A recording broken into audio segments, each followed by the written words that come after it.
Isang bulan na mo ron chumena matagni ko ni ron ni bibo na tagi ke misa po. Niya na isang bulan na sir ko ni sana. Churi kino na mo ron chumay. Tuna sile. Isang bulan oyo Mr. Ben. Kela po. Na magkikira ni bibo mataka mo ni chikira mo ron buka may no kina diwa na bula FM.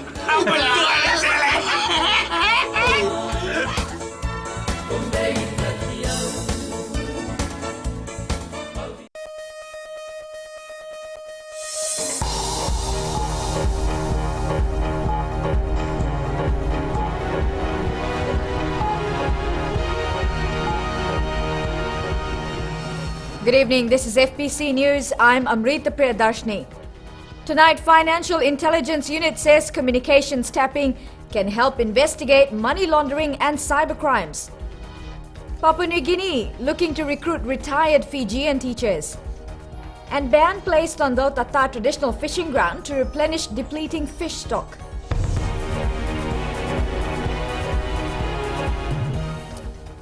But first, a 21-year-old woman has become the latest road victim after the car she was traveling in went off-road and smashed into a coconut tree last night. The accident happened at about 8 p.m. near Navola village along the Coral Coast. The 21-year-old driver is admitted at the Lotoka Hospital. Another passenger, a 26-year-old, is admitted at the Singatoka Hospital. Police are once again urging drivers and motorists to be careful on the road, especially during this rainy weather. Fiji is not complying with international standards of protecting the country from the enrichment or financing of weapons of mass destruction. In an exclusive interview with FBC News, the Fiji Financial Intelligence Unit Director, Razim Baksh, revealed authorities need to be allowed to begin phone tapping to stop such crimes from being committed. Chanel Sivan tells us the details. The Fiji Financial Intelligence Unit in the next 2 months will undergo an assessment by the Asia-Pacific Group on money laundering. Like other countries, Fiji has to comply with requirements for combating money laundering and protecting the nation from those citizens who would be part of financing weapons of mass destruction. We don't have any formal mechanism or legal mechanism to implement targeted financial sanctions where the financial transactions or entities and individuals would be doing businesses in to do weapons of mass destruction, enrichment, for example.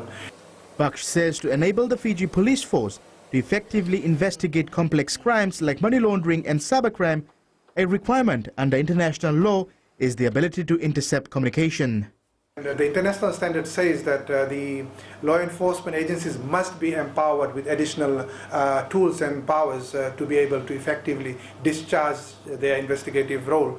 And the areas of deficiency we see is that the legal framework does not allow our police force to undertake undercover operations, to undertake intercepting of communications, including phone communications, including inability of our law enforcement in terms of legal powers to assess computer systems and control deliveries. Baksh says if Fiji does not adapt to international standards, people will find it easy to finance terrorism and weapons of mass destruction from here, and we will not be able to detect such cases. Currently in Fiji, we have found wiretapping and undercover operations only for drug cases. But here we are looking at more transnational financial criminal activities. So the absence of this means that we are not really effective in looking at complex crime investigations. The FIU hopes to present this to the Minister for Justice and Attorney General, the government to decide if communication and computer system interception is the way forward for Fiji. Chanel Shivan, FBC News. Papua New Guinea is looking at recruiting retired Fijian teachers to arrest the depleting teaching numbers in the country. The issue was brought up during the PNG's parliament sitting last week. Eleanor Turangai View reports. Fiji is ready and willing to provide expertise to the region as and when needed, says the Employment Minister Chachi Conrote. Conrote made the comments after the Papua New Guinea Parliament was told this week that its Education Ministry is looking at recruiting retired Fijian teachers. The government, in its efforts to help those over 55 civil servants, and we're talking about teachers here, we have a foreign employment service within the ministry, and we're working very close with the PSC to try and find work for these people. As we speak, we have people up in Kiribati, Tuvalu, further north, in the Marshalls. I'm not aware of any requests from the PNG for us to provide people from our pool of former teachers. But certainly, when we do get the inquiries and the requests, we'll treat each case on its merit. This afternoon, the Education Ministry confirmed that talks are still in its early stages. Eleno Turangai View, FBC News. For the first time ever, fishing in the traditional fishing ground, or Ingolingoli, owned by the people of Dautata in Bautai Levu, is now banned for 5 years. Dautata is now one of the 400 other villages that have taken up this initiative, aimed at replenishing the depleting fish stock. Savaratambua has the story. A whale's tooth was presented to the chief of Dautata village, requesting for his approval for the ban of the traditional fishing ground. Upon his approval, the ban was formally placed, prohibiting any form of fishing and diving in the sea area. This has been done due to the depleting fish and other sea life population. I am thankful for the ban on our Ingolingoli because we hardly get a good quantity of fish nowadays as we used to get before. Ban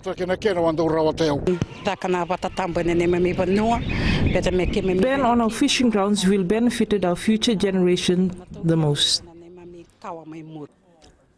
Acting Central Fisheries Divisional Head Tarisi Shaw says the initiative is also part of the ministry's program to revive living sea creatures in our oceans for the benefit of our future generation.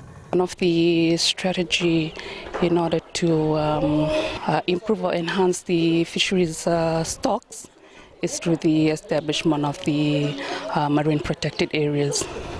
With the initiative coming from the communities to the department, where we assist in terms of technical assistance, research, and also community consultation.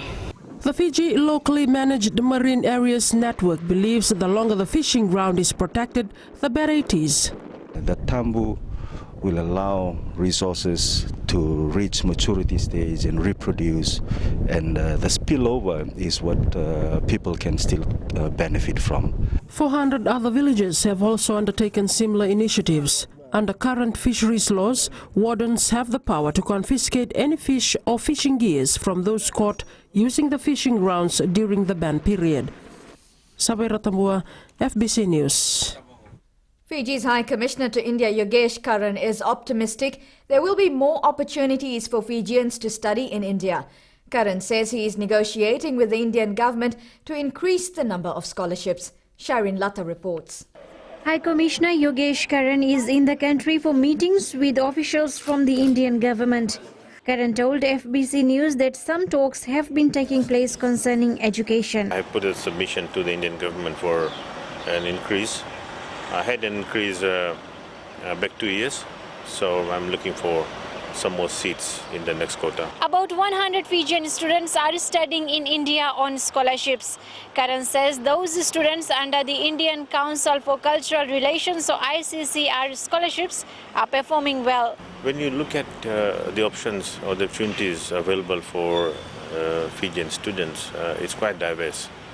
Apart from studies like undergraduate or so, professional degree in medical science, all other subjects are available for Fijian students. Well, still to come on FBC News, new women's remand centre to be built in Lautoka.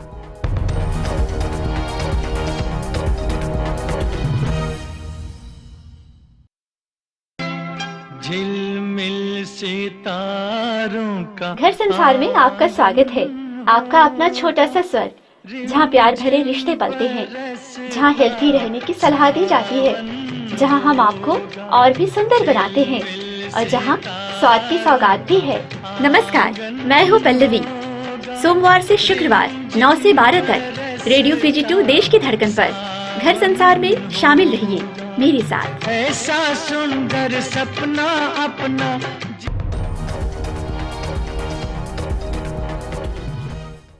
Welcome back. You're with FBC News. Minister for Women, Children and Poverty Alleviation Rosie Akbar toured the streets of Suva early yesterday morning to meet the homeless and mentally challenged sleeping on the streets. Shireen Lata has more. It was still dark when Minister Rosie Akbar and her team, consisting amongst others the Permanent Secretary, Dr. Josefa Koroi-Vueta and Director Social Welfare Rupeni Fatiaki, set out to meet street dwellers in the capital city. They met some in Turek along Waimanu Road, Rauji Bhai Patel Street and at the EV Triangle. The team spotted 14 people taking shelter on the streets. After talking with them, the team then left for Dulai Suva to visit the rehabilitated beggars who are now living at the Good Samaritan Inn. They visited the rehabilitation center to find out how the beggars are coping after being upskilled to earn a sustainable livelihood. The team was briefed on the achievements and challenges faced by the center, and the now former beggars discussed their plans to acquire a better living for themselves. The center was officially opened in February to provide skills training and economic empowerment opportunities for homeless and less fortunate men, precisely those who have been begging on the streets. Currently, there are 7 male beggars staying at the center. Shireen Lata, FBC News. A new women's remand centre will be built in Lautoka. According to the Fiji Corrections Service, this has come about given the concerns raised by the families of female inmates who reside outside of Suva. Julie Vatuwaliwali with this report.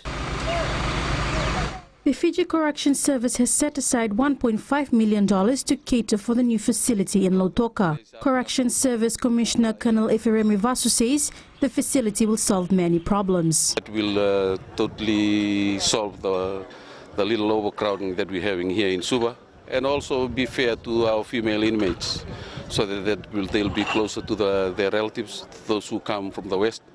Vasu says the new facility is expected to harness rehabilitation programs with inmates being closer to their families. We continue to improve the rehabilitations. I think that's the only way forward for us. I understand there's a lot of concern out there in the public regarding the offences that's being committed outside. But for the organizations, we try our utmost best for those who be brought in by the court, that we will rehabilitate them, so that then they'll go back into the community. There is a very little chance that they should come back. Construction of the remand center is underway. It will house 50 inmates when completed in 3 years. Julie Vatuwaliwali, FBC News. The construction of the Damodar City Lambasa complex has been delayed after it was initially earmarked for February. Owners Damodar Brothers say the project will be going ahead in 2 months' time, with a tender for a contractor to be finalized soon. Chanel Sivan reports. This piece of land in Long Bay Road, Lambasa, is still vacant. It's the new site for the new Damodar City complex. Damodar Brothers says they are in the process of filing an application for the earthworks to begin shortly. The project's quite big, and there were certain things that we had to change, so that took some time. There's another 2-3 projects that we are dealing with that took up space, so we actually have sorted a lot of things out. Very happy to see these developments coming up in Lambasa, and also for the students who will be upcoming next year and after next year, and it will be also for the leisure time. Long time we didn't have like television, like movie, like something here, so we just expect the same thing, that people are enjoying and like having a good lifestyle in Suva. This development will be extremely good because young people will get jobs. If Damodar City opens till 10 o'clock, a lot of people will be employed. To give a lot of work to locals, to help the local economy up there. That's our main target, up to a point even to go into help local local retail up there. So there's it's quite a bigger picture than just going and doing investment. The complex will have 3 cinemas, and it will be twice the size of Damodar City in Suva. Chanel Shivan, FBC News. A new queen for the Tambara Festival has been crowned after 12 years. Representing Coronivia, 18-year-old Cheryl Mudliar was crowned at the closing of the week-long Tembara Carnival at Syria Park in Nosori. Miss Tembara Cheryl Mudliar. Cheryl Mudliar was lost for words after being crowned the new Vodafone Tembara Queen. At hand to crown her was Andimbao Maisema, the queen that has held the crown since 2003. Mudliar is ready to represent the Tembara to battle with other queens from around the country for the Miss Fiji title in October. My responsibility to represent my community of Nosori and the 3 provinces of Tembara, and it's just my obligation to do my best to bring the Miss Fiji title back to Nosori, and I'm going to work very hard. Miss Raralebu Akeneta Mode took out the Miss Charity title and was also first runner-up. She's thrilled with the experience. It has actually given me an opportunity not to stop from here but take it to another level with my platform for this year, which is on child abuse. Miss Nosori Alitia Momau was second runner-up, and she also took out the Miss Tourism Award, while Miss Personality went to Torika Korodawiri, representing Sawani community. Sabaira Tambua, FBC News. Although Marisa Misoni has an MBA in nursing, she had always wanted to run her own business. That's what led to the creation of Hot Bread Kitchen, a successful chain of bakeries around Fiji. Eleanor Tarangaview has today's Successful Fijian. Successful Fijians is brought to you by the Fiji Development Bank, your partner in progress.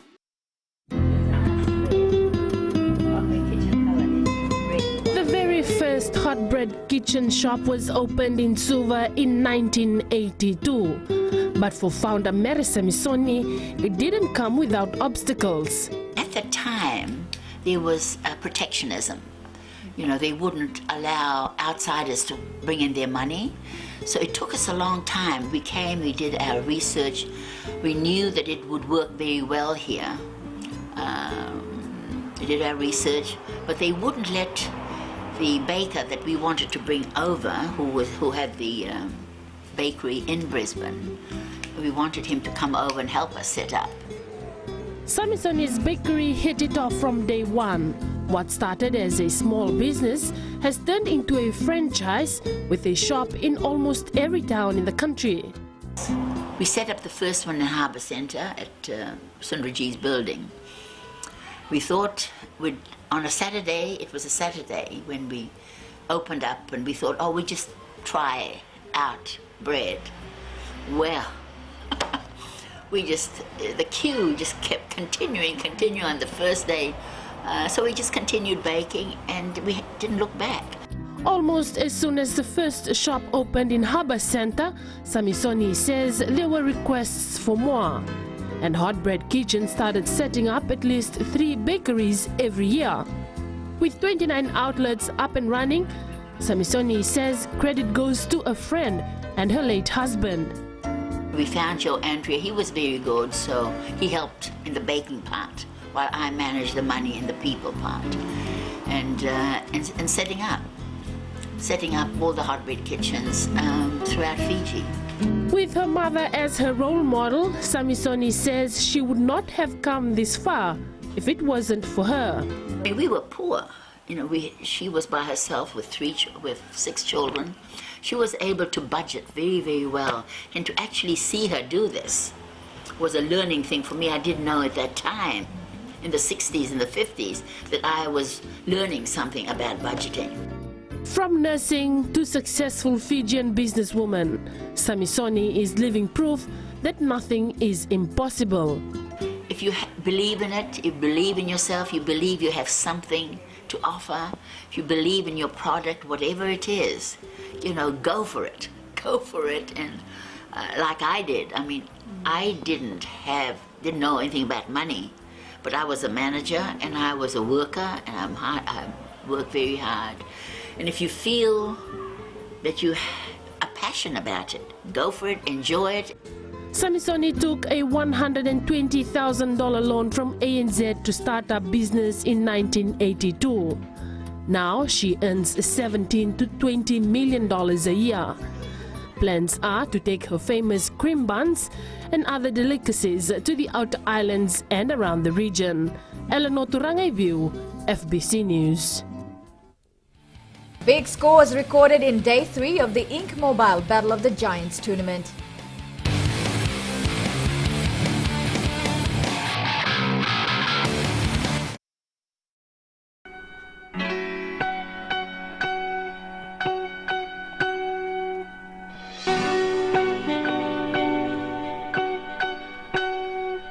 If you just joined us on the System After Dark, this is a homegrown number courtesy of E3 and Cracker. Bulla, how's it going? I'm D, your host on the System After Dark, right here on Today FM. Today's hit music. You can catch me weeknights at 7 p.m. That's from Monday to Friday, only on the home of Today's hit music. And don't forget, that's D with you every weeknight on the System After Dark.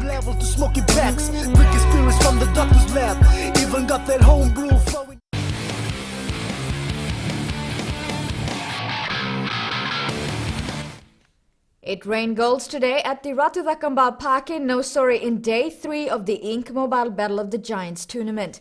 Defending champions Rewa was the first team to book a semi-final spot after thumping Nandranga 6-0. The Delta Tigers will accompany the winner from the Lambasa Bar match, which is now underway, into the Final Four. Suva was the second team to qualify for the semi-finals after beating Lautoka 5-1. The win sees the capital city side top Pool 2 to join Nandi in the semis next weekend. And earlier today, Nandi scored a 5-0 win over Tailevu Neitasiri. Amevotinu netted a hat-trick of goals, while Eliki Ravusai and Tony Tuivuna bagged a goal each as Nandi pulled out all stops to try and secure a semi-final spot. The Fiji Football Association will be closely monitoring players in the age grade divisions during the Ink Mobile Battle of the Giants tournament. The organization is using its talent identification program to select the best players from the under 14 and under 16 grades to continue its work in youth development. For the under 16s, we started in the Fiji Fact, and from that time, that level was different, and this level is totally different because they have been training for this 2-3 months, and before that, so they will eventually improve. But then that depends on the number of training programs, the number of games they play. As for play today, in under 16 games, Rewa thumped Nasinu 4-0 and Navua beat Suva 1-0. The Vodafone Secondary Schools Football Championship promises to deliver quality football later this month. The Fiji Football Association is calling on fans to come out in numbers to support the young talent that will be on display in Nosori. Chalendo Dhaka has more. These 16 teams will be battling it out for school pride in the Vodafone Schools Championship at Ratudakamba Park in Nosori. The tournament has a proud history, producing some big names in local soccer. Well, if you look at the current under-20 squad, 17 out of the 20 players went through our system, and about 8 to 9 players played in our tournament last year. So yes, I can say even the under-23 team that went for the Pacific Games, 95% of the players have gone through the secondary schools championship. The Fiji FA sees the tournament as another avenue to scout for players. This is in line with the setting up of 24 development centers around the country to nurture the raw talent. We at Fiji FA are very much interested in developing football at grassroots level. Today it's 24, tomorrow it might be 34 or 40. We will not stop. But we need the support from the school teachers. They play a major role in any development, any sports development. The Vodafone Secondary Schools Football Championships will be held in Nosori from August 17th. Thailand Odakadaka, FBC Sports. The All Blacks have called up Fiji-born winger Patrick Osborne into their training squad for the Rugby Championship decider against the Wallabies next weekend. And the All Blacks will face the Wallabies in the Rugby Championship decider in Sydney at 10:05 p.m. next Saturday.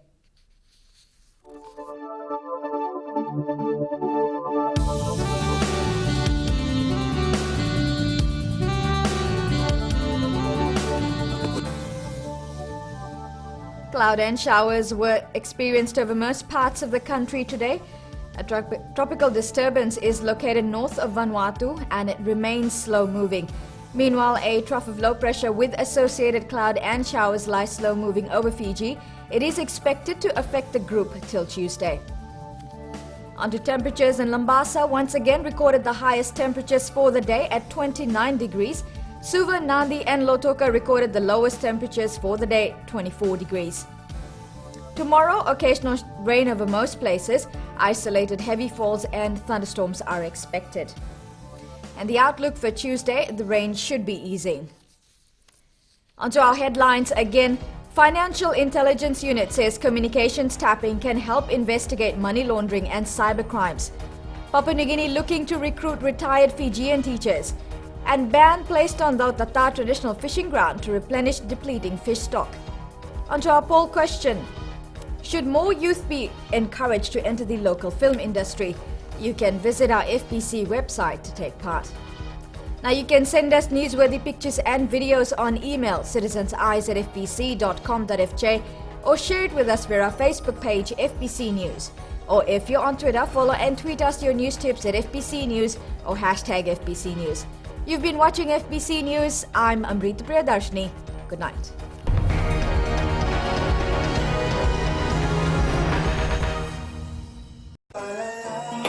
Gold FM, only the classic hits. Beautiful song from the group Firehouse and When I Look Into Your Eyes. Before that, you heard from Smokey Robinson with One Heartbeat. We'll take a short break and join us in the next hour for more music from Seal. Bula Belaka. I'm DJ Tora. Join me every weekdays, 7 until midnight on the Premium Classics. Right here on Gold FM, only the classic hits.